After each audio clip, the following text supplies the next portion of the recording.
Hi friends, இப்போ நம்ம பார்க்க போகிறது ப்ரொபேஷன் சம்பந்தமாக முக்கியமான விஷயங்கள் மட்டும். அது சொல்கிற செக்ஷன் பார்த்தீங்கன்னா 360 சப்செக்ஷன் 1, இது சிஆர்பிசியை பொறுத்த மட்டில்.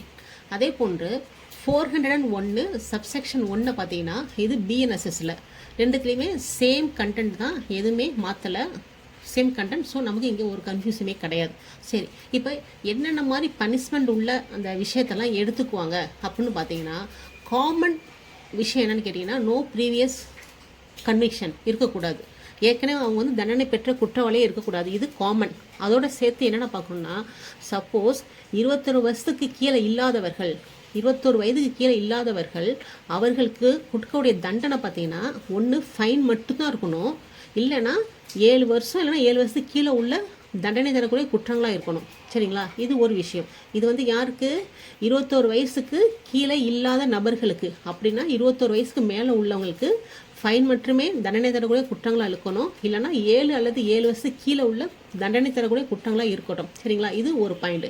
அடுத்து செகண்ட் பார்த்தீங்கன்னா, அண்டர் 21 இயர்ஸ், 21 வயதுக்கு கீழே உள்ள நபர்கள், அவர்களுக்கு என்னன்னு கேட்டிங்கன்னா, மரண தண்டனையோ ஆயுள் தண்டனையோ விதிக்காத அஃபென்ஸு, அந்த ரெண்டும் விதிச்சிங்கன்னா இந்த அது செல்லுபடி ஆகாது.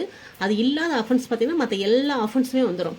அதே போல் ஆர் விமன், பெண்களுக்கும் அதே போல் மரண தண்டனை அல்லது ஆயுள் தண்டனை இல்லாத மற்ற எல்லா தண்டனை தரக்கூடிய குற்றங்களாக இருக்கணும்.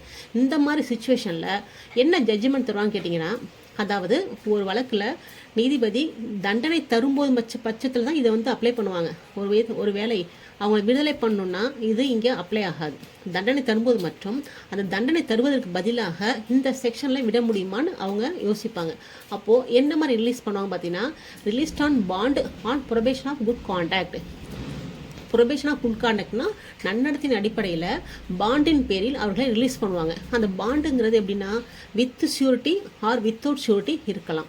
அதே போல் அவங்க என்ன ஃபாலோ பண்ணணுன்னா, அதாவது அவங்க அமைதியையும் அந்த நல்ல நல்ல பிஹேவியர், நல்ல ஒழுக்கத்தையும் ஃபாலோ பண்ணணும். எத்தனை வருஷத்துக்கு மேடம் ஃபாலோ பண்ணணும்னு கேட்டிங்கன்னா, 3 வருடத்துக்கு மிகாமல் அவங்க இதை ஃபாலோ பண்ணணும். இதை கோர்ட்டில் நன்னடத்தை அலுவலர் என்பது மூலமாக இதை அவங்க கண்காணிப்பாங்க. சரிங்களா?